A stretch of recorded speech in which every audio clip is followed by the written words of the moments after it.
Start करते हैं guys. IS-33।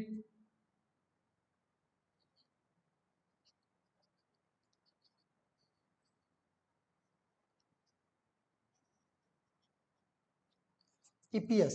सही है। EPS। और ये कोई भी ट्रांजैक्शन नहीं है, पहले ये बात याद रखो।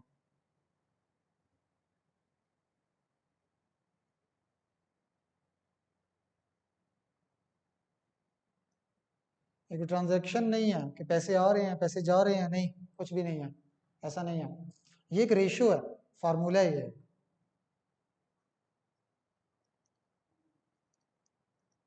ये एक परफॉर्मेंस का इंडिकेटर है, कंपनी का परफॉर्मेंस का इंडिकेटर है।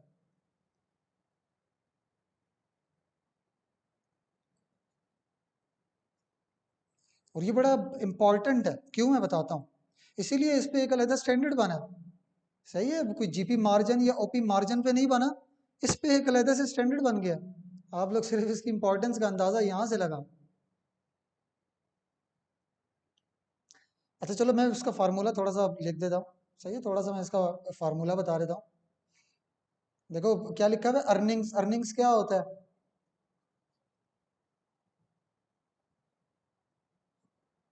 अर्निंग्स, प्रॉफिट पर शेयर। सही है।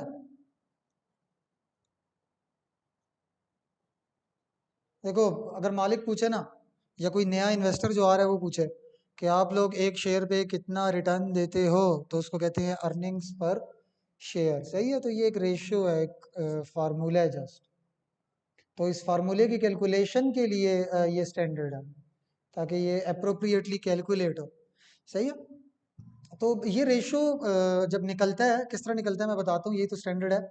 जब ये निकलता है रेशो, तो ये किस लिए हमारे हेल्प करता है, किस चीज़ के कंपैरिजन के लिए। सही है, कंपैरिजन पर्पस के लिए बड़ा इंपॉर्टेंट है। कैसा कंपैरिजन? हम लोग अपनी कंपनी का ईपीएस कंपेयर करके देख सकते हैं अपने कॉम्पेटिटर के ईपीएस के साथ, सेम साइज के कंपनी के ईपीएस के साथ। इसी तरह हम लोग यूं भी कर सकते हैं कि अपने इसी साल का ईपीएस को कंपेयर करें पिछले साल के ईपीएस के साथ। सही है, तो हम लोग कंपैरिजन्स करते हैं, और कंपैरिजन में ये हेल्प आउट किसको कर रहा है, ये इन्वेस्टर्स के लिए बड़ा इंपॉर्टेंट है।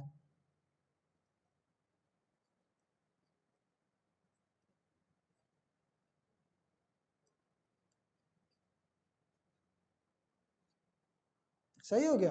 तो कह लो कि इसका ईपीएस का ये निकालने का मकसद क्या है?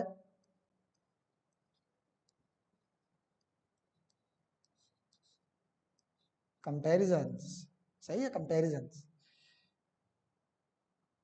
ईपीएस क्या हर कंपनी निकालती है? हाँ, अगर निकालना है तो बहुत अच्छी बात है, बट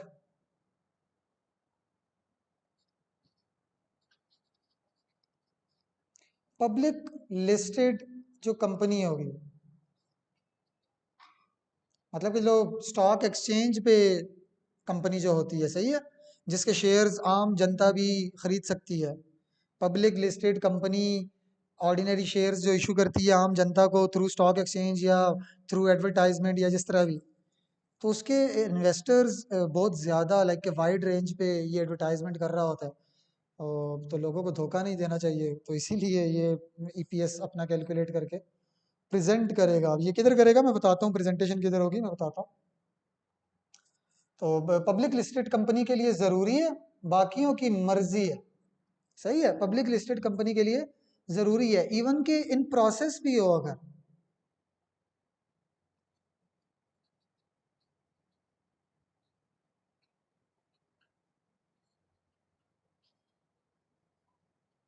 ये अगर प्रोसेस में भी हो कि भाई इसने रजिस्ट्रेशन वगैरह स्टार्ट कर दी है, तो बस ये भी समझो कि जल्दी पब्लिक लिस्टेड बन जाएगी।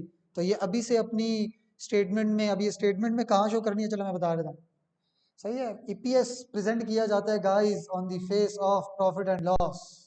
जब पी एंड एल बन जाती है ना, उसकी छुट्टी हो जाती है पी एंड एल की टोटली, और CI हो P&L लो टोटली जब बन जाती है वो, तो बिल्कुल एंड पे सही है। जिस तरह कह लो कि यहाँ पे प्रॉफिट आया P&L का, उसके बाद नीचे लिखा हुआ होगा earnings per share current year जो है वो इतने, फॉर एग्जांपल $2 पर शेयर, सही है, कमाते हैं, कमाया X8 में, अर्निंग्स पर शेयर है। और वहीं पे कंपेरेटिव फिगर भी लिखा हुआ होगा पिछले साल वाला भी, कि X7 में ये $1.7 पर शेयर था। तो वो जो स्टेटमेंट है वो पब्लिक के पास जाती है, तो फिर वो लोग देख लेंगे इसमें, या किसी ने भी इन्वेस्ट करना है वो स्टेटमेंट में देख लेगा कि इसका ईपीएस कितना है। तो ईपीएस निकाल कर प्रेजेंट करना ज़रूरी है, सही है। अच्छा, तो ईपीएस के थोड़ा सा और करीब आते हैं, और बस ये इसका इंट्रोडक्शन यही है तकरीबन। उसके बाद बस स्टैंडर्ड स्टार्ट हो जाएगा कैलकुलेशन। वैसे एक बात बता दूं, ईपीएस दो तरह के हैं, दोनों में ईपीएस कर क्या रहा है, ये जो मैंने ऊपर बताया परफॉर्मेंस बता रहा है, ये एक रेशो है, अर्निंग्स पर शेयर निकाल के देगा, सही है। तो ये दो तरह का है। इसमें एक ही थोड़ा सा लाइक के तीन चार एग्जांपल्स हमने देखनी है उसकी, ये बेसिक ईपीएस की। और दूसरा वाला है डाइल्यूटेड ईपीएस, तो ये छोटा सा है, ये एट दी बिल्कुल एंड में करवाऊंगा। तो पहले बेसिक ईपीएस आएगा तो डाइल्यूटेड भी आ जाएगा, और basic EPS earnings per share का मैं फार्मूला लिख रहा हूँ।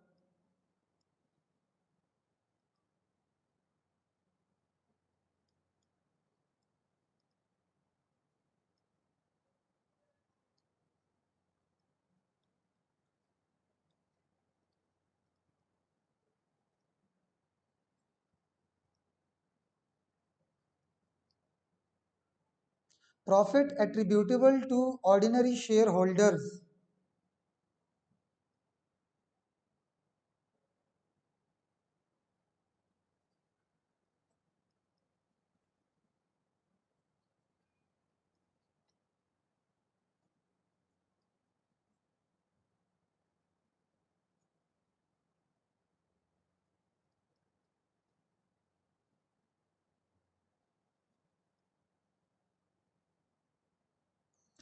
Ordinary shares outstanding during the year.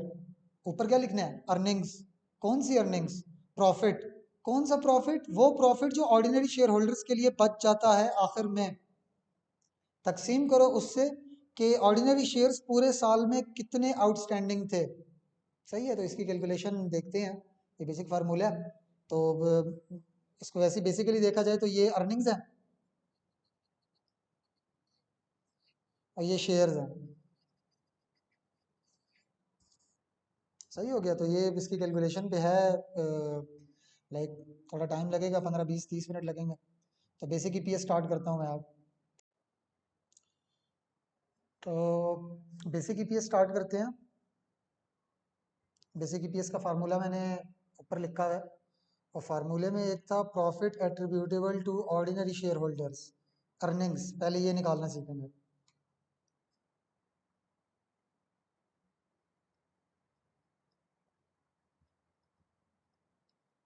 और ये बिल्कुल ही आसान है, तुम लोगों को ऑलरेडी आता है। ऑर्डिनरी शेयर होल्डर्स, देखो पीएनएल में ऑपरेटिंग प्रॉफिट जो आता है, उससे नीचे होती है फाइनेंस कॉस्ट, सूद, फिर टैक्स होता है, तो प्रॉफिट आफ्टर टैक्स आता है।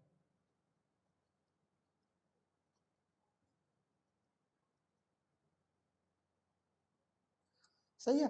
ये जो लोन नोट्स होल्डर हैं, उनका उनको हमने जो दे वो हम यहाँ माइनस कर चुके हैं, सही है। मतलब इसमें से उनको अब हिस्सा और कुछ नहीं मिलेगा। रिडीमेबल प्रेफरेंस शेयर्स जो होते हैं, रिडीमेबल जो वापस करने होते हैं, तो ये भी डेट ही होता है, तो इसका भी खर्चा फाइनेंस कॉस्ट में हमने लिखा होता है। बैंक लोन जो होता है, सही है, बैंक लोन जो होता है वो भी फाइनेंस कॉस्ट में उसका सूद आता है। तो जो डेट होल्डर्स है ना, उनको हम लोग दे चुके हैं। अब प्रॉफिट आफ्टर टैक्स जो बचा हुआ है, ये जाता है किधर, इक्विटी में।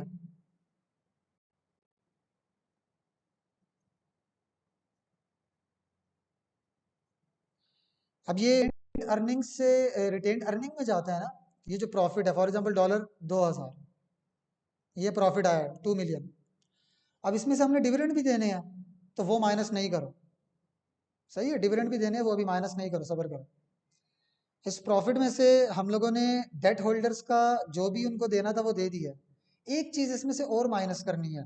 सही है, एक चीज और माइनस करनी है, वो है dividend to irredeemable preference share, जिसको हम इक्विटी ट्रीट करते हैं। Dividend to irredeemable preference share, irredeemable preference share equity होती है, और इनको हमने फिक्स डिविडेंड गारंटेड बोले हुए होते हैं, परसेंटेज रखी हुई होती है कितने डिविडेंड देंगे। Irredeemable preference shares, for example मैं कहता हूँ इनको 200 देना था, 300 देना था। अब कितना रह गया? ये काम रिटेन्ड अर्निंग में ही हो रहा है। अच्छा, ये रिटेन्ड अर्निंग में ही हो रहा है। इररिडीमेबल प्रेफरेंस शेयर हम लोग रिटेन्ड अर्निंग में सी देते हैं। इक्विटी वालों को जब भी डिविडेंड देते हैं तो रिटेन्ड अर्निंग में सी देते हैं, बट अभी तक ऑर्डिनरी शेयर होल्डर्स को हमने नहीं दिया अभी तक। अब ये वो प्योरली वो प्रॉफिट बच गया है जो सिर्फ और सिर्फ किसको देना बाकी रह गया है, ऑर्डिनरी शेयर होल्डर्स को। तो डिविडेंड बेशक अनाउंस किए हुए हैं, वो माइनस ना करना। आपके पास वो प्रॉफिट आ गया इस साल का जो हमने देना था किसको, ऑर्डिनरी शेयर होल्डर्स क्या है वो। सही है, तो इसको कहते हैं प्रॉफिट एट्रीब्यूटेबल टू।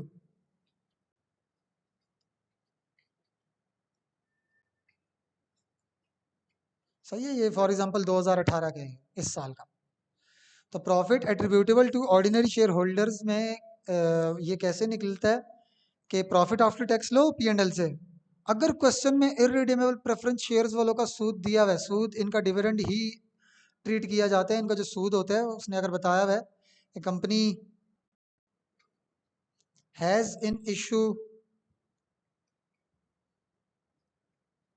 1 लाख का या 10 लाख का, 10 लाख का 3% irredeemable bond, irredeemable preference share, तो 10 लाख का 30%। सही है, तो वो सूद है नहीं, परसेंटेज में ये डिनोमिनेट होता है।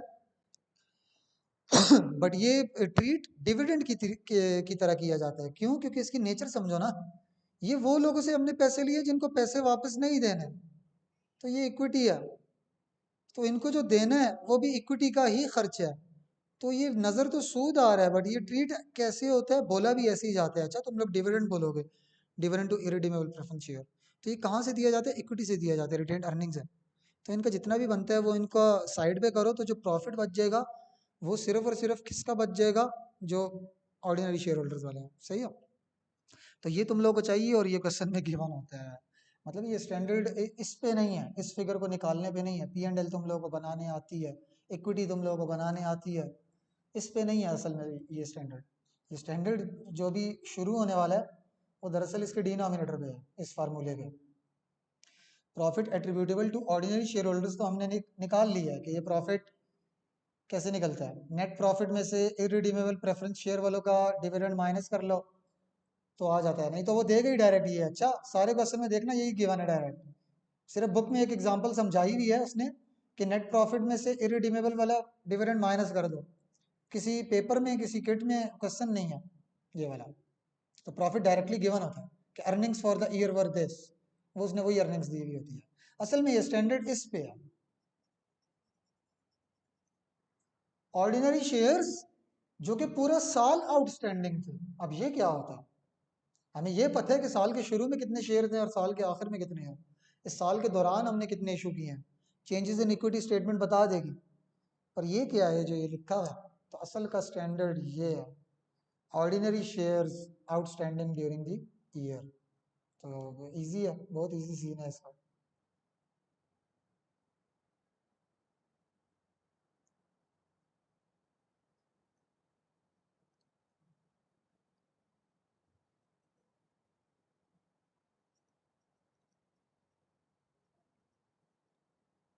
तो अभी डिनोमिनेटर पे स्टैंडर्ड चलेगा सिर्फ। सही है, डिनोमिनेटर पे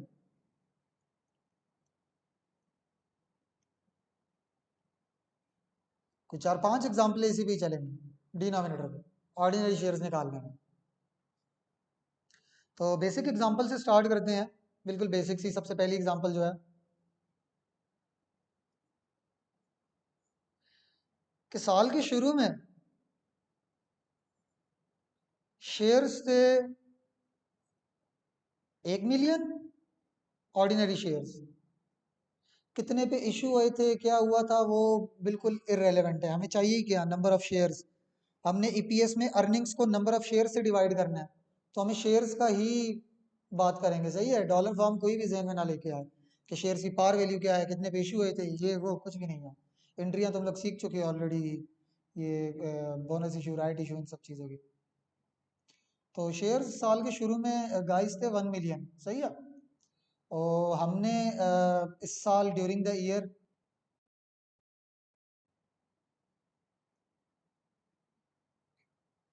no shares have been issued. तो क्लोजिंग भी कितने हैं, 1 मिलियन ही। तो पूरा साल कितने शेयर्स आउटस्टैंडिंग रहे हैं, 1 मिलियन। तो जितनी भी अर्निंग्स होंगी वो profit attributable to ordinary share holders जो निकालोगे क्वेश्चन में, उसको डिवाइड कर लेना। अगर क्वेश्चन में ये सिनेरियो दिया हुआ है तो उसको डायरेक्ट डिवाइड कर लेना कितने पे।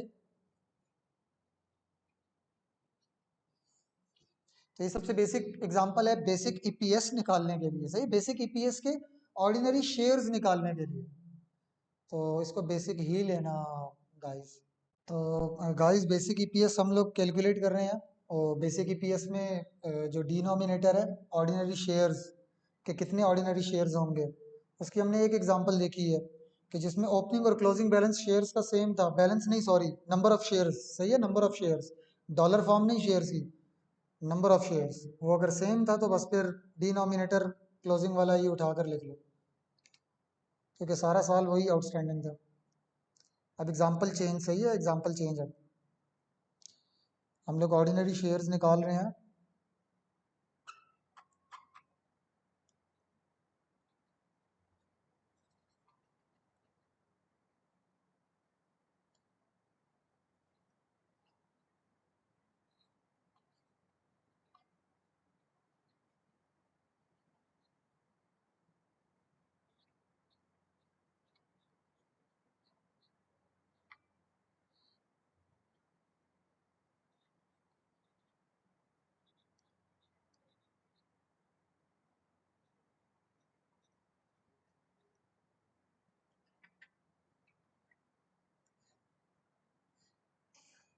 फॉर एग्जाम्पल गाइस, इस साल के शुरू में हमारे पास शेयर थे 1 मिलियन। सही है, 1 मिलियन।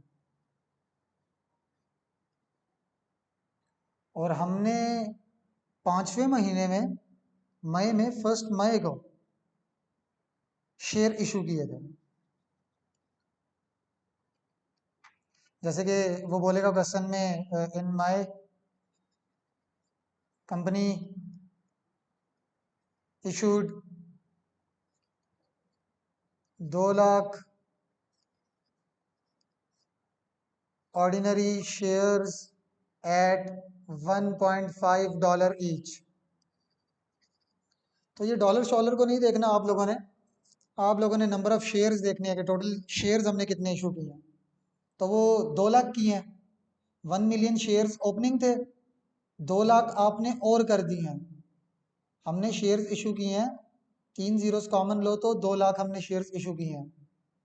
तो टोटल कितने हो गए, 1.2 मिलियन। 1 मिलियन पहले से थे, 0.2 मिलियन हमने और इशू किया, तो टोटल कितने हो गए, 1 मई को टोटल 1.2 मिलियन शेयर्स हो गए कंपनी के। और फिर ईयर एंड तक कोई फर्दर शेयर इशू हमने नहीं किया।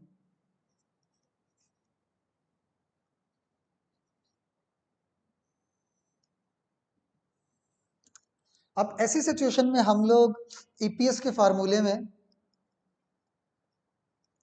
प्रॉफिट को किस से डिवाइड करें, कौन से शेयर से, कौन से वाले शेयर से डिवाइड करें, 1,000 से, मतलब 1 मिलियन से, या 1.2 मिलियन से। अब अगर 1 मिलियन माइंड में आता है तो क्या ये 2.2 मिलियन शेयर्स हमने नहीं इशू किए इस साल? क्या उसके पैसे नहीं आए? क्या उसके पैसों ने हमें मदद नहीं की है प्रॉफिट कमाने में? की है। कितने महीने की है? पहले 4 महीने तो नहीं की, बट अगले 8 महीने तो की है ना। तो हम एक ऐसा शेयर्स की एवरेज बनाकर लेके आएंगे, शेयर्स की एवरेज लेंगे यहाँ पे, इसको कहते हैं weighted average number of shares.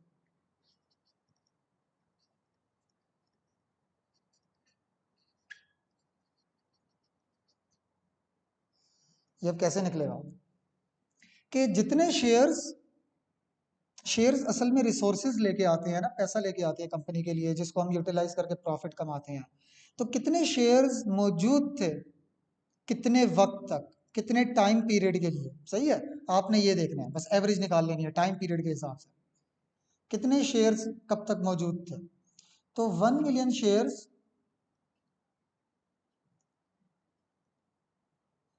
कब तक थे हमारे पास? मूवमेंट 5वें महीने में आई थी ना, तो ये शेयर्स थे हमारे पास 4 महीनों तक।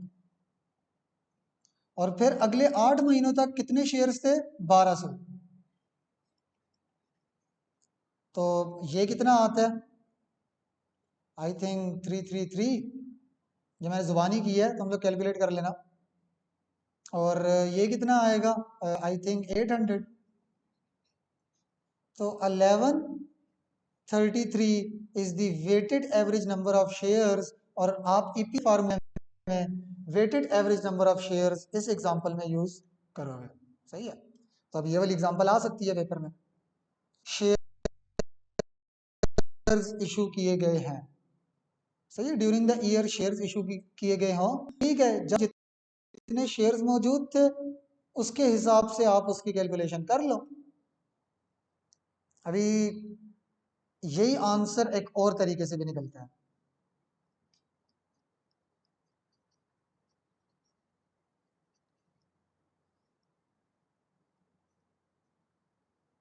देखो, शेयर्स की दो कैटेगरी बना लो। 1 मिलियन शेयर्स जो पिछले साल से ओपन हुए थे इस दफा, और 0.2 मिलियन शेयर्स हमने इशू किए हैं। ये 1 मिलियन शेयर्स जो हमने पिछले सालों से इशू किए हुए थे, जो ओपनिंग बनकर आए थे, वो ईयर एंड तक हमारे पास ही है ना। यस, ईयर एंड तक पास ही है। ये देखो, ये 1200 में वो 1 मिलियन शेयर्स शामिल है ना, तो ईयर एंड तक पास ही है। तो ये एज इट इज ले लो कि भाई तुम तो पूरा साल मौजूद थे, सही है। इसको तो हम जितनी ही इसको ले लो, इसकी कितना अरसा प्रेजेंस रही है।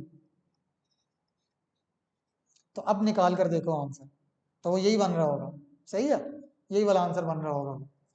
तो अल्टरनेटिव वेज हैं, एक कैप्लन का एक बीवीबी का है, कैप्लन ने भी ये दोनों बताए हुए हैं। तो मैं ये वाला फॉलो करूंगा, सही है, ये वाला मैं बताऊं कि 1 मिलियन शेयर्स का बैलेंस अब तक था, उतने महीना का लगाओ जो है ना टाइम पीरियड, टाइम फ्रैक्शन, और फिर शेयर्स का बैलेंस कितना हो गया था, नंबर ऑफ शेयर्स कितने हो गए थे, उसके बाद से वो वाला फ्रैक्शन लगा, सही है। जैसे जैसे जितना जितना बैलेंस हो रहा है शेयर्स का, जितने जितने नंबर ऑफ शेयर्स हो रहे हैं, अपने अकाउंट को उस तरह चेंज करते जाओ, सही है। तो ये वाला याद रखना। मैं एक और एग्जांपल लिख देता हूँ, देखो ज़रा, किसी की जिसमें हम ड्यूरिंग द।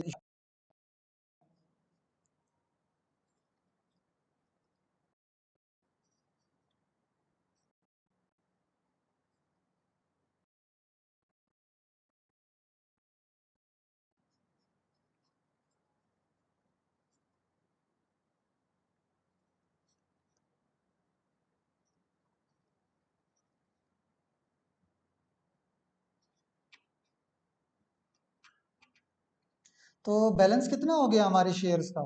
2600 शेयर्स हो गए।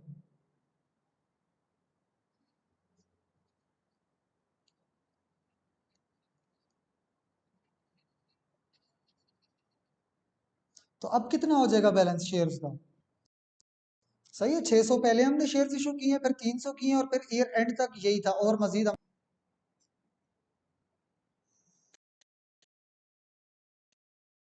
तो अब इस साल जिस साल अकाउंट मैंने बनाया हुआ है, इस साल का प्रॉफिट को तुम लोग किस पे डिवाइड करोगे?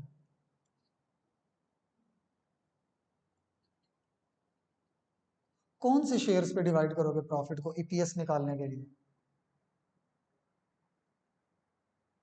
तो एवरेज ले लोगे।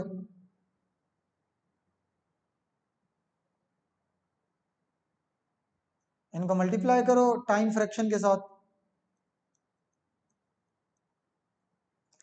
ये बैलेंस कब तक था? तीसरे महीने की पहली तारीख तक, मतलब 2 महीने हैं। ये बैलेंस कब तक था? 8वें महीने की पहली तारीख तक, तो 5 महीने। और ये बैलेंस कब तक था? ईयर एंड तक, तो 5 महीने। सही हो गया? तो इनको मल्टीप्लाई करो, जो शेयर्स थे उनको मल्टीप्लाई करो टाइम फ्रैक्शन के, तो तुम्हारे पास निकल आएगा weighted average number of shares. तो गाइस ये दूसरी एग्जांपल थी एक तरह से। पहली एग्जांपल थी कि कोई भी शेयर इशू नहीं किया, दूसरी एग्जांपल थी कि शेयर्स इशू किए हैं हमने। तो ईपीएस का फार्मूला अब क्या बन गया?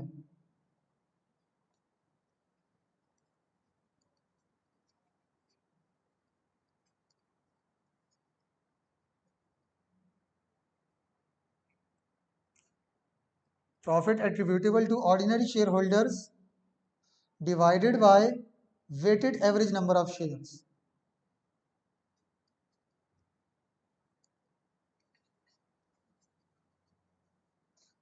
और weighted average year shares issue किए गए हो, तो फिर आप एवरेज निकाल लेते हो शेयर्स की, कि एवरेजली कितने शेयर्स आउटस्टैंडिंग थे इस प्रॉफिट को कमाने में। सही है? तो अब weighted average number of shares की दो एग्जाम्पलें गाइस रहती हैं। सही है? दो एग्जाम्पल्स, कि जब हम लोग शेयर इशू करें, बोनस इशू ड्यूरिंग द,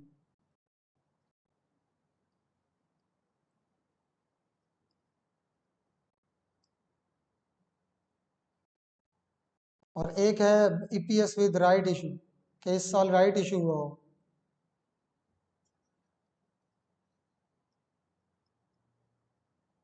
तो ये दो एग्जांपल्स रहती हैं। तो अभी करते हैं EPS with bonus issue. Basic EPS का फार्मूला था profit attributable to ordinary share holders divided by weighted average number of shares.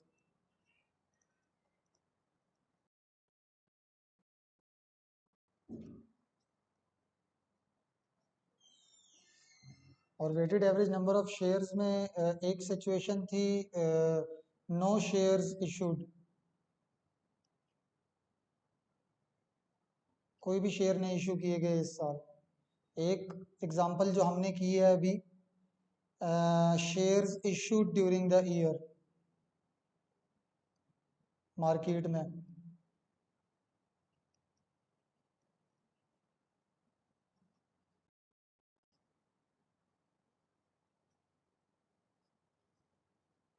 अभी एग्जांपल हम लोग करने वाले हैं वेटेड एवरेज शेयर्स निकालना अगर साल के दौरान बोनस इशू हुआ हो।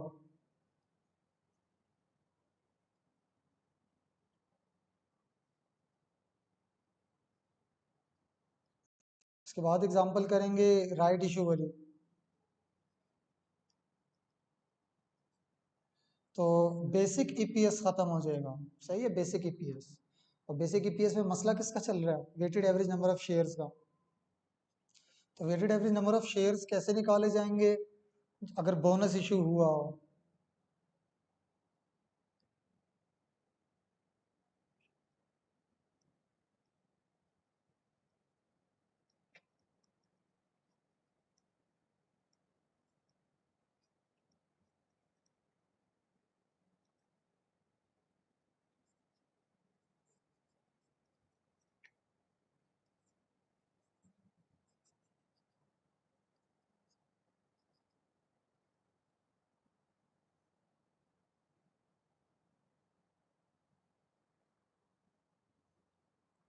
फॉर एग्जाम्पल,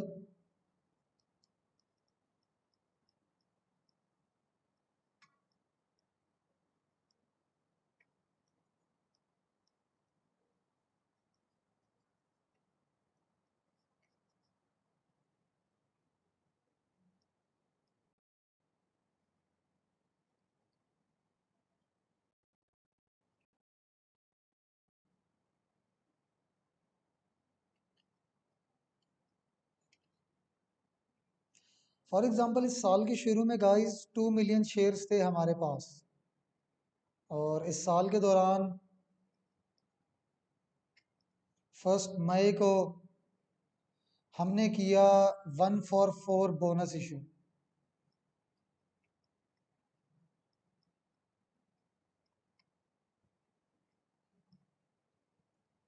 तो कितने शेयर्स हमने इशू किए हैं बता सकते हो? 2 मिलियन साल के शुरू में शेयर्स थे और हर 4 पे एक शेयर हमने फ्री में दिया, तो कितने शेयर्स इशू किए हैं?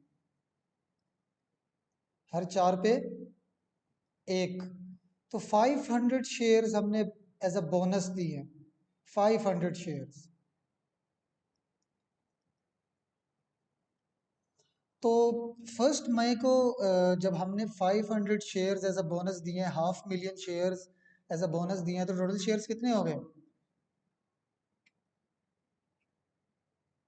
सही है, 2500। तो सबसे पहले तो देखो टाइम फ्रैक्शन लगता है,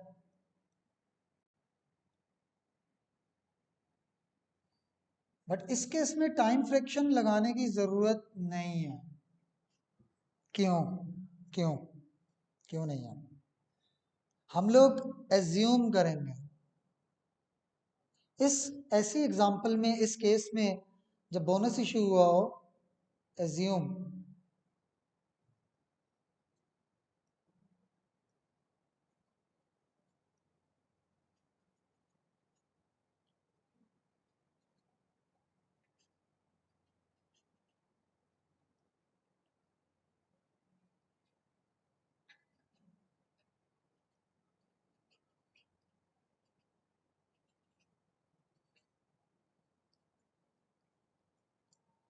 एज्यूम करो कि ये bonus shares were already in issue, ये पहले से ही इन इशू थे साल के शुरू से। हम ये एज्यूम करेंगे कि ये 500 शेयर्स साल के शुरू से ही इन इशू थे। ये 500, तो शुरू से ही हम लोग क्या एज्यूम करेंगे कि 2500 के पूरे साल ही कितने शेयर्स इन इशू थे? वो 2 मिलियन भी और ये 500 भी। वो 2 मिलियन तो वैसे एक्चुअल में थे ना, बट ये 500 शेयर्स इन इशू शुरू से हैं, ये हम एज्यूम कर रहे हैं। सही है, ये हम एज्यूम करेंगे। तो इसका मतलब है कि अगर वो 500 शेयर साल के शुरू से ही इन इशू है और वो 2000 भी इन इशू थे, तो पूरा साल ही कितने शेयर्स आउटस्टैंडिंग थे? 2500। आप लोग वेटेड एवरेज शेयर्स कितने एज्यूम करोगे?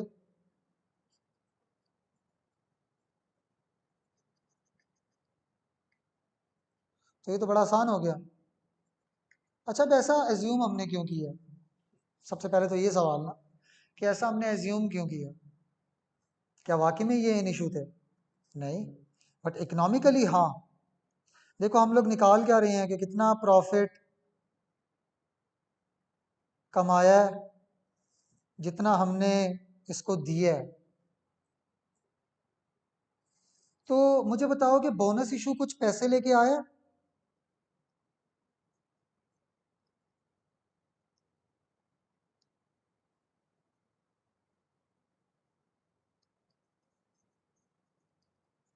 इसमें कंपनी के पास कोई भी रिसोर्स नहीं आता जिसकी मदद से हम प्रॉफिट कमाएं।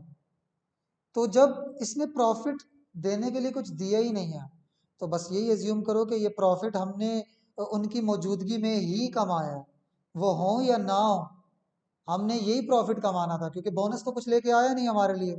बोनस इशू, ये ट्रांजैक्शन तो हमारे लिए कुछ नहीं लाई। तो यही एज्यूम करो कि ये प्रॉफिट हमने उनकी मौजूदगी में ही कमाया था। सही है। तो हम लोग यूं भी तो कर सकते थे कि जब वो कुछ लेके नहीं आए तो उनको कैलकुलेशन में ही ना लेके आओ। यहाँ पे वो 500 शेयर्स लिखो ही ना, यहाँ पे 2500 ना लिखो, 2000 लिखो। नहीं नहीं नहीं, ऐसा नहीं कर सकते, क्योंकि असल में तो ईयर एंड पे बैलेंस कितना शो हो रहा होगा शेयर्स का? क्या 2000 या 2500? ईयर एंड पे तो शेयर्स का बैलेंस 2500 मतलब उनको नजर आ रहा होगा, जो भी यूजर्स होंगे फाइनेंशियल स्टेटमेंट से। तो जब शेयर्स उनको 2500 नजर आ रहे होंगे ईपीएस में, अगर ये 500 शेयर्स ना होए और आपने यहाँ पे 2000 लिखे हुए होए कि यार ये 500 शेयर्स हमारे लिए जब रिसोर्सेज नहीं लेके आए, रिसोर्सेज ने इनके प्रॉफिट नहीं कमाया, तो हम वो यहाँ पे भी नहीं लेके आते 500 शेयर्स।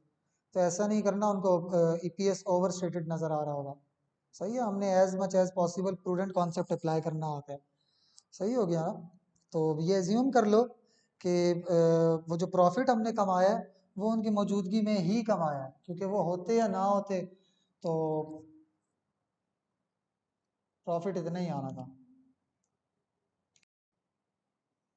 तो गाइस बोनस इशू में आप लोगों ने एज्यूम करना है कि वो शेयर्स बस शुरू से ही मौजूद थे। सही है, ये एग्जांपल 4। अभी बोनस इशू में ही एक और एग्जांपल।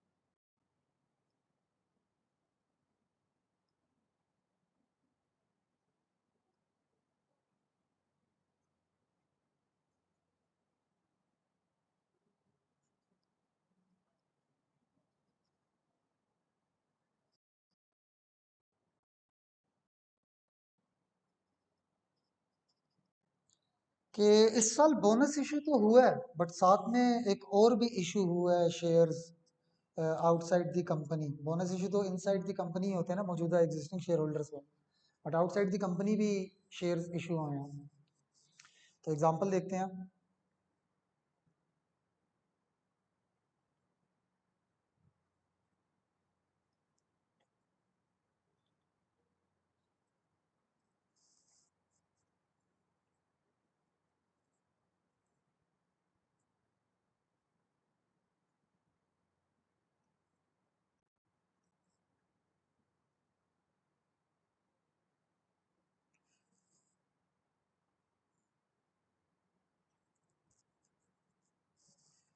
फर्स्ट मार्च को हमने मार्केट में शेयर्स इशू किए हैं 500, मतलब 500,000। तो कितने शेयर्स हो गए?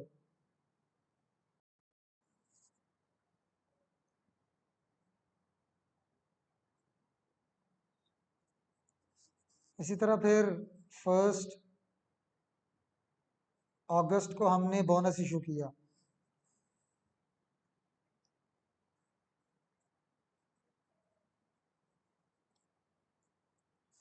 हर 5 पे 2, तो 2500 divided by 5 multiply by 2, 1000 shares, 1 million shares as a bonus दिया हमने।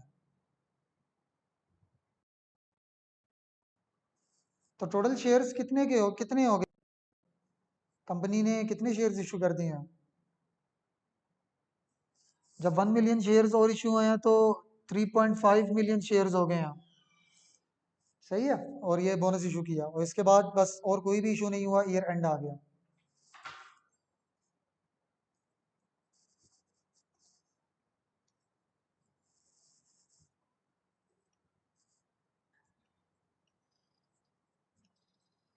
तो मैं कहता हूँ ईयर एंड पे इस साल आप लोगों ने पी एंड एल बनाई,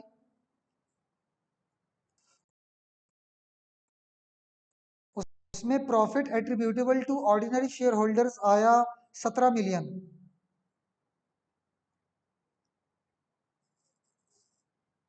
हम इस 17 मिलियन को कितने शेयर्स पे डिवाइड करें? तो वेटेड एवरेज पे। तो वेटेड एवरेज कैसे लेंगे? बोनस इशू की बार तो हमने कहा था कि इसको एज्यूम करो कि ये शुरू से ही इन इशू है, तो उसी एजम्पशन पे हम रहेंगे। मैं बताता हूँ अब वो किस तरह अप्लाई होगी, अब जरा डिफरेंट तरीके से अप्लाई होगी। और उस दूसरे मार्केट वैल्यू, मार्केट में जो हम शेयर्स इशू करें उसके लिए हमने क्या किया था? उसमें हमने क्या किया था? हमने टाइम फ्रैक्शन लगाया था। तो सबसे पहले तो टाइम फ्रैक्शन है ना।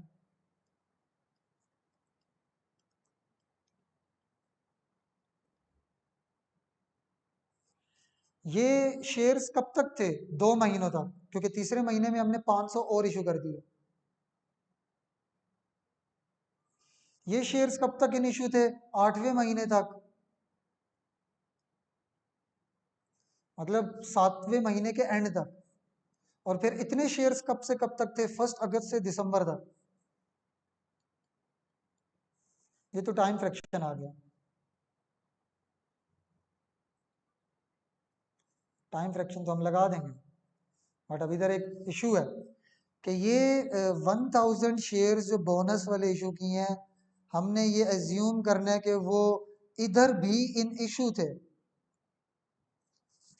यहाँ पे तो चलो ये 1 मिलियन शेयर्स आ गए हैं ना, यहाँ पे आ गए हैं, यहाँ के बाद वाले महीनों में आ गए हैं, सही है, यहाँ के बाद वाले महीनों में आ गए हैं।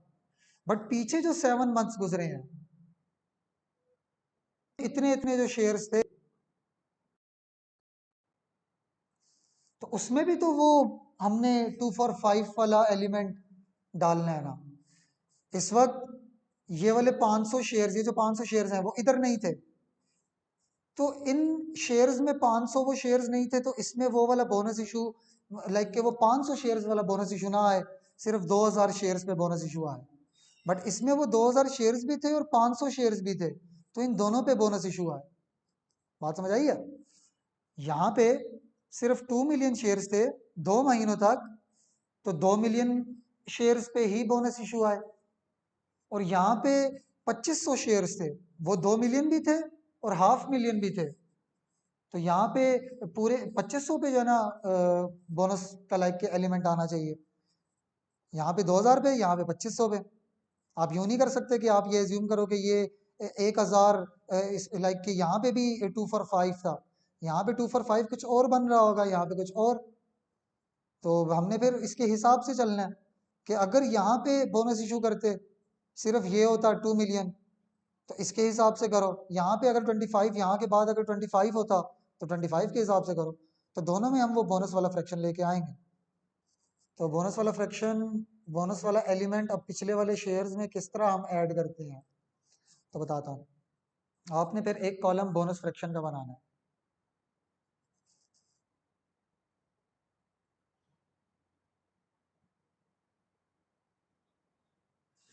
अब ये बोनस फ्रैक्शन क्या है बताता हूँ।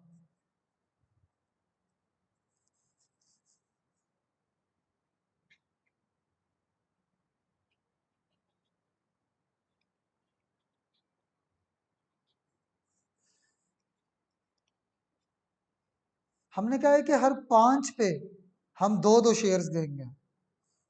इसका मतलब है कि जिस बंदे के पास 5 है उसको 2 देंगे तो उसके पास कितने हो जाएंगे? 7। तो एज्यूम करो कि शुरू से ही उनके पास 5 नहीं, कितने कितने हैं? 7-7। कहानी समझ आई है? मैं दोबारा बताता हूँ। हमने कहा है कि भाई हर 5 पे हम तुम लोगों को देंगे 2-2 शेयर्स, तो तुम्हारे पास कितने हो जाएंगे?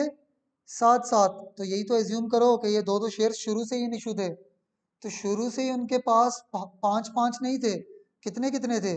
7-7। यही तो एज्यूम करने हैं हमने।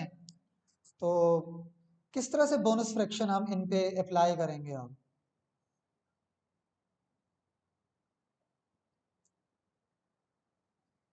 इनके पास इस 2000 में देखो, इन 2000 में हर किसी के पास 5-5 शेयर्स है ना।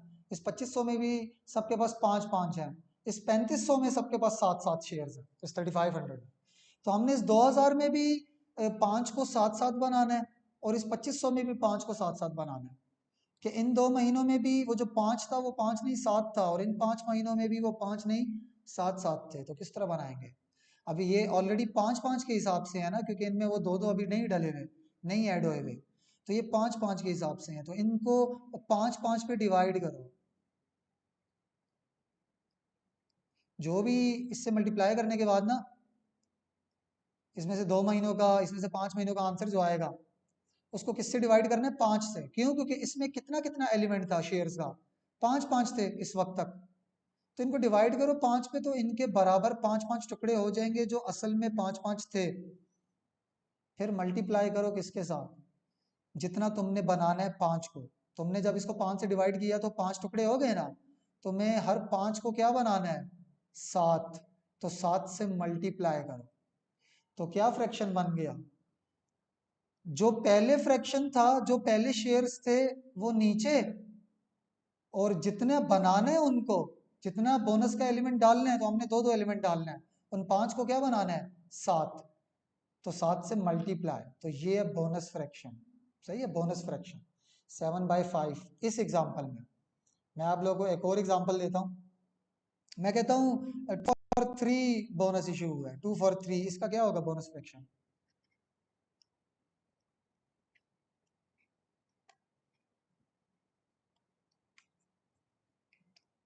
हर 3 पे हमने 2 शेयर्स दिए हैं। हर 3 हमने बोला कि तुम्हारे पास जो 3 है ना, ये लो, उस हर 3 पे मैं तुम्हें 2 दे रहा हूँ। तो शेयर होल्डर्स के पास अब कितने हो गए? 5। तो एज्यूम करो कि शुरू से ही 5-5 थे। सही है।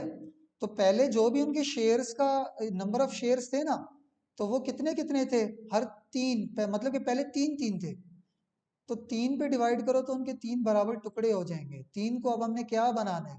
हमने 2-2 मजीद ऐड करना है, तो 5 से मल्टीप्लाई करो। तो बोनस फ्रैक्शन क्या हो गया? 5/3। पहले जितने थे उससे डिवाइड, जो बनाना है उससे मल्टीप्लाई। सही है। और इसको रट्टा करने के लिए यूं करो कि बड़ा नंबर ऊपर और छोटा नंबर नीचे। तो हम लोगों ने क्या करना है गाइस, कि जब तक बोनस इशू नहीं हुआ ना, तो देखो यहाँ पे बोनस इशू हुआ था, यहाँ पे वो आ गया है, तो इसमें बोनस फ्रैक्शन नहीं लेके आना, इसमें वो बोनस शेयर्स ऑलरेडी आए हैं, इनको बस सिर्फ मल्टीप्लाई करना है, किसी फ्रैक्शन के साथ मल्टीप्लाई नहीं करना।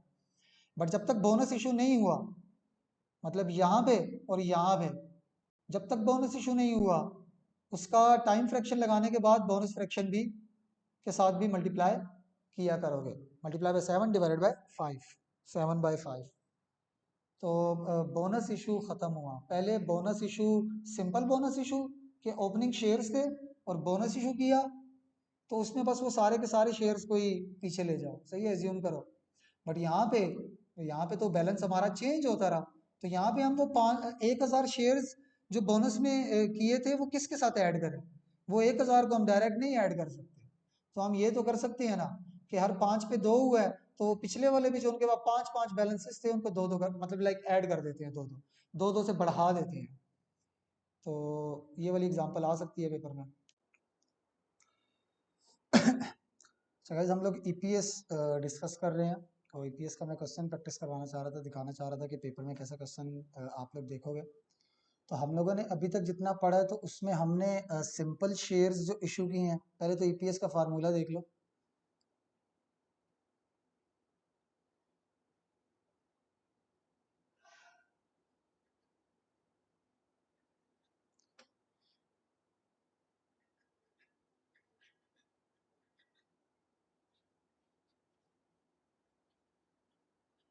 और वेटेड एवरेज शेयर्स में हम लोगों ने कैलकुलेशन के लिए सिंपल जो शेयर्स इशू होते हैं मार्केट में वो देखा था।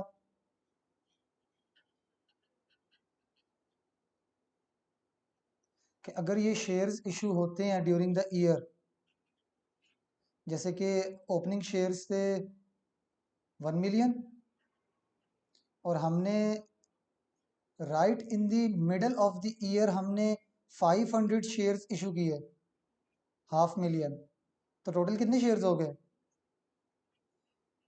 तो वेटेड एवरेज शेयर्स कैसे निकालोगे?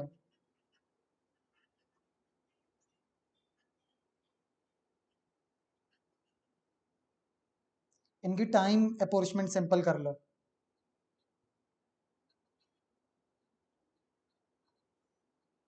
कब तक ये शेयर्स आउटस्टैंडिंग थे? Half year. और कब तक ये वाले शेयर्स आउटस्टैंडिंग थे? Half year. तो ये कितना आ जाएगा?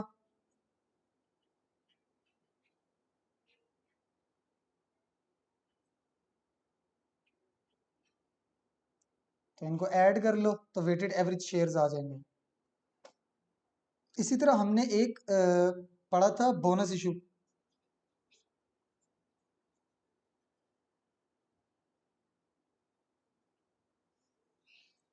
इसमें जो शेयर्स हम इशू करते हैं, वो सिर्फ शेयर्स ही इंक्रीज करते हैं, कोई रिसोर्सेज नहीं लेके आते जो हमारे लिए हम एक्स्ट्रा प्रॉफिट अर्न कर सके। तो फिर जब उन्होंने कुछ अर्न ही नहीं किया, तो एज्यूम करो वो सारा साल ही इन इशू थे। सही है, सारा साल ही इन इशू थे। तो अगर सिर्फ बोनस इशू हुआ है, जैसे कि ओपनिंग थे 1 मिलियन शेयर्स, और हमने किया 1/2 बोनस इशू, 1/4।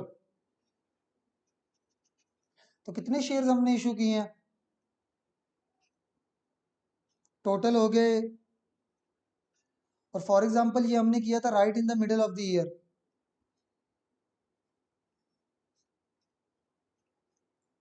सही है, right in the middle of the year, तो टाइम फ्रैक्शन तो लगेगा।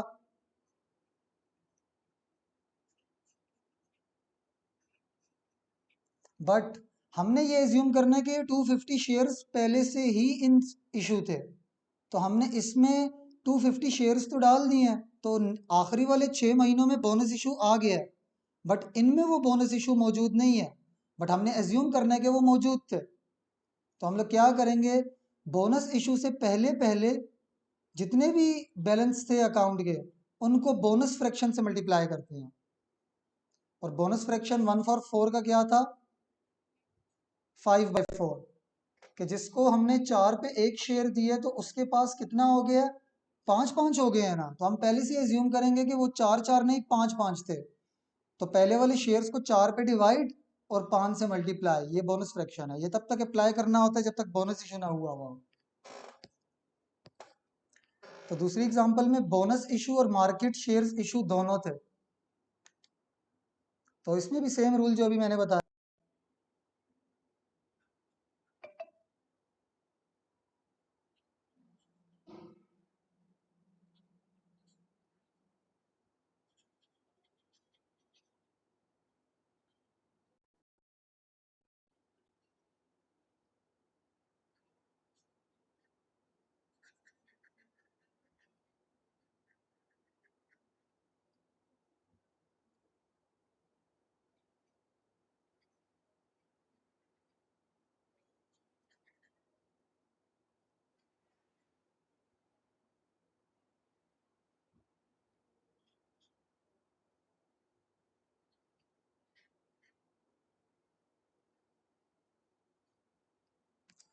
हम लोगों ने 1 अप्रैल को 200 शेयर्स मार्केट में इशू किए हैं, तो टोटल शेयर्स हो गए 1200।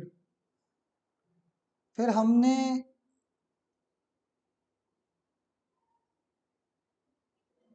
जिस शेयर होल्डर के पास 3 शेयर्स थे, जिस शेयर होल्डर के पास 3 शेयर्स थे उसको हर 3 पे 2 शेयर्स दिए हैं।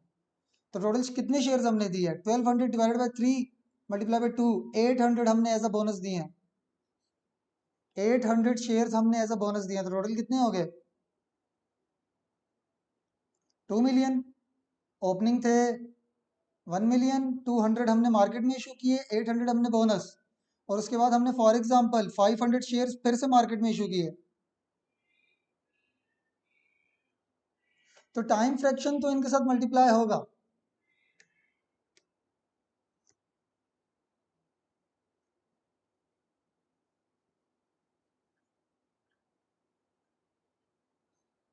ये शेयर्स कब तक थे? अप्रैल तक, ये वाले, तो 3/12। ये कब थे, कब तक थे? जुलाई के एंड तक, अप्रैल मई जून जुलाई। ये कब तक थे? सितंबर के एंड तक। तो आखिरी 3 मंथ्स में ये थे। तो बोनस से पहले पहले यहाँ पे बोनस हुआ है, यहाँ बोनस हुआ है, यहाँ पे, इससे पहले पहले बोनस फ्रैक्शन मल्टीप्लाई करना पड़ेगा। और हमने हर 3 पे 2 शेयर्स दिए हैं, मतलब जिसके पास 3 थे उसके पास 5 हो गए, तो पहले से ही ज्यूम करो कि उनके पास 3 नहीं 5 थे।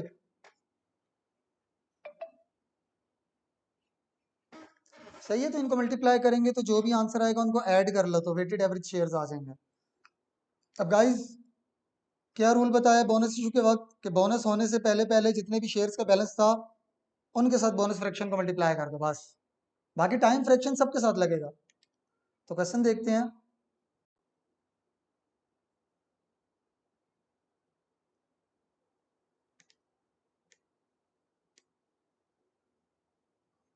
On 1st January, X4 Sam had 3 million ordinary shares in issue. Opening balance दे रहा है।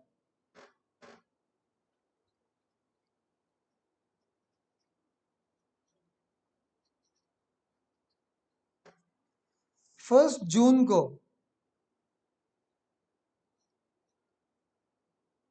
हमने 1 for 3 बोनस इशू किया।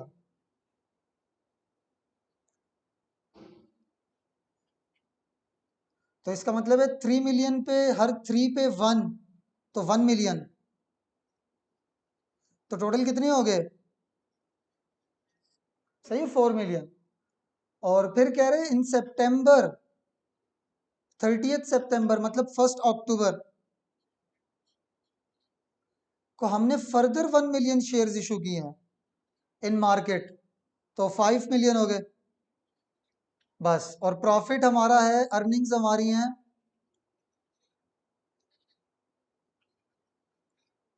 हमने इसको डिवाइड करना है वेटेड एवरेज शेयर्स पे।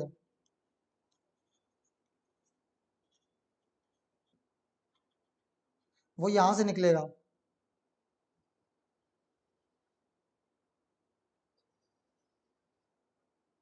टाइम फ्रैक्शन, ये कब तक बैलेंस था शेयर्स का? 5th मंथ के एंड तक। ये कब तक था? 9th मंथ के एंड तक। और ये कब तक थे? लास्ट 3 मंथ्स में। अब बोनस से पहले पहले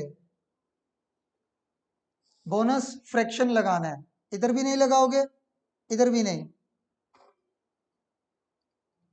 और बोनस फ्रैक्शन क्या होगा? गौर से देखो इसे। हर 3 पे 1 दिया है, मतलब 3 जिसके पास थे उसके बाद 4 हो गए। तो पहले से हमने ये एज्यूम करना है कि बोनस इशू पहले से ही क्या था? इशू था। तो जिनके पास 3 थे समझो कि उनके पास 4 थे। सही है, 4/3।